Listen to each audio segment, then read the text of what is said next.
Oke, selamat pagi anak-anak. Kita berjumpa lagi dalam Voice of Aletheia pada kesempatan hari ini. Satu kasih dan luar biasa yang dari Tuhan diberikan bagi kita kalau kita bertemu dan menikmati pagi yang indah ini, dan kita boleh merasakan kebaikan Tuhan dalam kehidupan kita. Oke, hari ini sebelum kita mulai kita akan berdoa. Mari kita berdoa. Bapa yang Maha Kasih, Bapa di dalam surga, kami ucap syukur buat kesempatan hari ini. Segala kebaikan-Mu yang nyata, segala kebaikan-Mu yang sudah terjadi dalam hidup kami ingin mensyukuri kesempatan pagi hari ini di dalam pembelajaran kebenaran firman-Mu. Berbicaralah, kami siap mendengar, biarlah semua boleh menjadi bekal dalam kehidupan kami sebagai orang percaya bahwa kami adalah manusia yang diciptakan Allah sempurna daripada yang lain. Terima kasih Bapa, di dalam berkat nama Tuhan Yesus kami mulai Voice of Aletheia pada kesempatan pagi hari ini. Amin.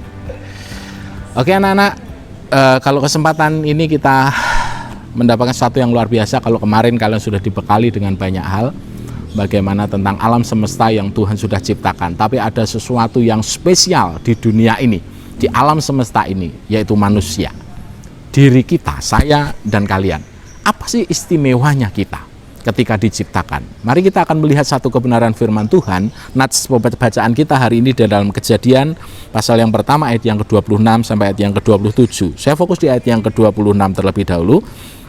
Berfirmanlah Allah, baiklah kita menjadikan manusia menurut gambar dan rupa kita, supaya mereka berkuasa atas ikan-ikan di laut, dan burung-burung di udara, dan atas ternak, dan atas seluruh bumi, dan atas segala binatang melata yang merayap di bumi. Ada kata yang indah di sini, baiklah kita menjadikan manusia menurut gambar dan rupa. Manusia kenapa beda dengan yang lain ketika diciptakan? Karena manusia diciptakan segambar dan serupa. Ada kata teslem dan demut. Nah, kalau kita melihat dari dua kata ini ternyata kata yang indah sekali. Bahwa kita segambar. Coba ketika kalian bercermin di depan cermin, melihat diri kalian, itulah kalian. Nah, ketika Allah menciptakan manusia, itulah gambaran Allah. Berarti apakah kita, Allah itu kita? Bukan seperti itu, tapi kita melihat, ada kata teslem itu adalah ada komponen-komponennya. Yaitu apa? Pikiran, perasaan, dan kehendak. Manusia diciptakan seluruhnya kenal Tuhan atau belum kenal Tuhan, orang yang bertobat ataupun belum, semuanya diciptakan oleh Allah. Itu punya pikiran, perasaan, dan kehendak. Ini yang dinamakan teslem, semua segambar dengan Allah. Yang kedua ada kata demut. Demut artinya apa? Bahwa kita diciptakan oleh Allah itu dengan kualitas. Nah, kalau manusia ini sempat berdosa dan berbuat dosa, itu sebenarnya di yang kedua ini, demutnya. Kenapa? Karena kualitas berhubungan dengan moral, yaitu kemuliaan. Sehingga apa? Ketika manusia jatuh dalam dosa, dikatakan di dalam Roma, manusia kehilangan kemuliaan Allah. Demutnya hilang, keserupaan dengan Allah. Kualitas hidupnya ini yang hilang. Nah, tapi kita manusia ini sungguh luar biasa, diciptakan menurut gambar dan rupa Allah. Gambaran ini terjadi dalam kehidupan nyata, di dalam kehidupan keseharian kita atau tidak. Orang yang tidak bisa mengenal gambar dirinya, ini bahaya. Karena apa?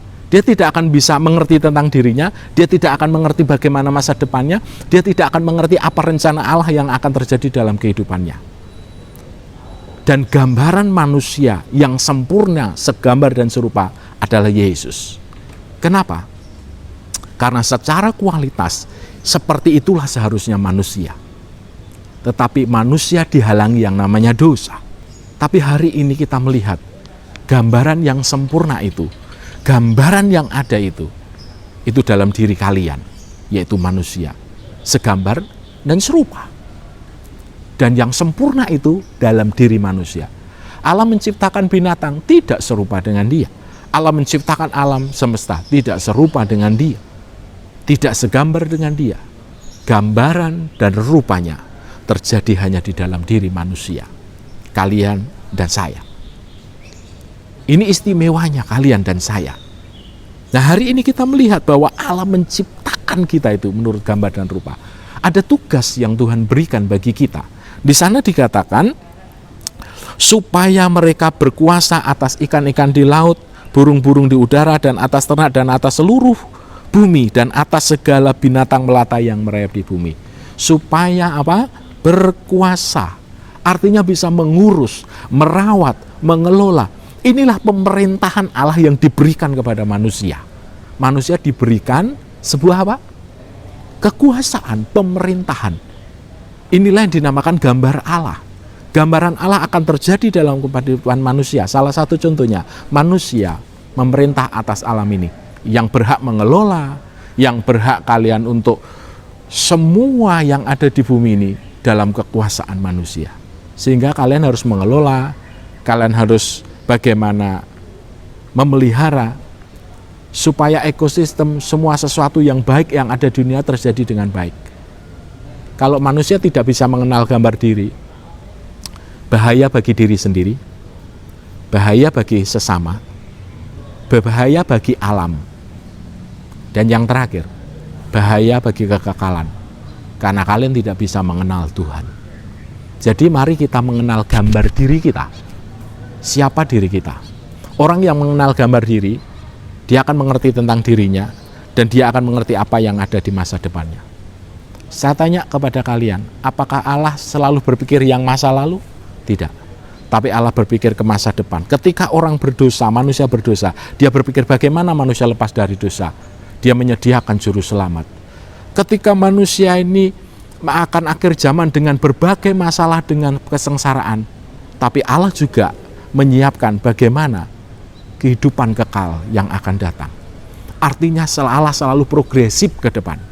Manusia demikian. Kalau kalian hanya berpikir masa lalu dan masa lalu, kalian tidak bisa mengenal gambar diri. Orang yang bisa mengenal gambar diri adalah orang yang berpikir kepada masa depan. Karena saya diciptakan mengerti rencana Allah buat hidupku. Apa rencana Allah buat hidup kita? Ini orang yang mengenal gambar diri. Saya bertanya kepada kita, apa rencanamu ke depan? Mau jadi apa kalian? Ketika kalian sudah bisa merancang, ketika kalian sudah mengetahui rencana, itulah kalian bisa mengenal diri kalian. Gambar diri inilah yang harusnya ada dalam diri kita. Karena apa? Kita adalah gambaran Allah dan rupa dari Allah. Oleh sebab itu, mari sebagai orang yang percaya di dalam Tuhan dan mengerti akan kasih Tuhan yang begitu besar, kita dijadikan sempurna oleh Allah menurut gambar dan rupa Allah. Jangan kita tidak bisa mengenal gambar diri kita. Ada yang mungkin kalian disabilitas, ada kalian mungkin kemampuan inteleknya, mungkin kalian beda dengan yang lain. Tapi jangan berkecil hati. Kalian serupa dan segambar dengan Allah. Kalian punya pikiran, kalian punya perasaan dan kehendak. Dan kalian juga beda dengan yang lain. Kalian pasti punya karakter yang tersendiri yang sudah Allah sediakan bagi kalian. Oleh sebab itu, mari pada kesempatan hari ini, apa yang harus menjadi refleksi kehidupan kita? Yang pertama, apakah kalian mengenal diri kalian? Mengenalkah diri kalian siapa kalian di dalam Tuhan? Yang kedua, apakah kalian mengerti apa yang menjadi rencana Tuhan dalam hidupmu hari ini dan masa depan? Dengan dua hal ini, kalian akan mengenal siapa diri Tuhan, dan mengenal diri kalian berarti mengenal Tuhan. Jadikan ini satu pelajaran dalam kehidupan kita, sehingga kita tetap benar di hadapan Tuhan. Yesus datang supaya kemuliaan itu datang kembali, dan keserupaan dengan Allah menjadi nyata dalam kehidupan kita. Saya berharap kalian bukan hanya segambar, tapi juga serupa, kemiripan dengan Allah, sifat-sifat Allah. Perjanjian baru sudah mengajarkan banyak hal melalui Yesus Kristus. Jadikan itu teladan dalam hidupmu. Tuhan Yesus memberkati kita sekalian. Kiranya ini boleh menjadi bekal dalam kehidupan kita, supaya kita tetap semangat di dalam Tuhan, kita mengerti rencana Tuhan, dan kita merancangkan ke depan hidup bersama Tuhan. Karena hidup kita harus bermanfaat bagi diri kita, bagi orang lain, bagi alam semesta ini, dan bagi hormat kemuliaan nama Tuhan. Tuhan Yesus memberkati kita. Mari kita berdoa. Bapa dalam surga, kami adalah orang yang luar biasa, diciptakan segambar dan serupa, beda dengan makhluk yang lain. Dan hari ini kami mengucap syukur. Kami harus mengenal gambar diri kami. Siapakah kami? Supaya kami mengerti kemuliaan kekudusan Tuhan yang ada dalam hidup kami. Supaya kami menjaga moral kami, kualitas hidup kami. Bukan hanya segambar, namun serupa dengan gambaran Allah dalam hidup kami. Pulihkan kami dan restorasi hidup kami, supaya kami benar di hadapan-Mu. Dalam berkat nama Tuhan Yesus kami ucap syukur dan berdoa. Amin. Baik, puji Tuhan, kita sudah mendengarkan renungan firman Tuhan hari ini. Bagi kalian, silakan menulis form di mana laporan kalian untuk kegiatan hari ini. Dan juga jangan lupa kalau ingin memberikan persembahan bagi hormat kemuliaan nama Tuhan, silakan di rekening yang sudah tertera nanti setelah acara ini. Dan kita akan kembali bertemu di Voice of Aletheia minggu depan. Tuhan memberkati dan beserta kita sekalian. Baik, Tuhan Yesus akan memberkati kalian. Selamat pagi, Tuhan beserta kita.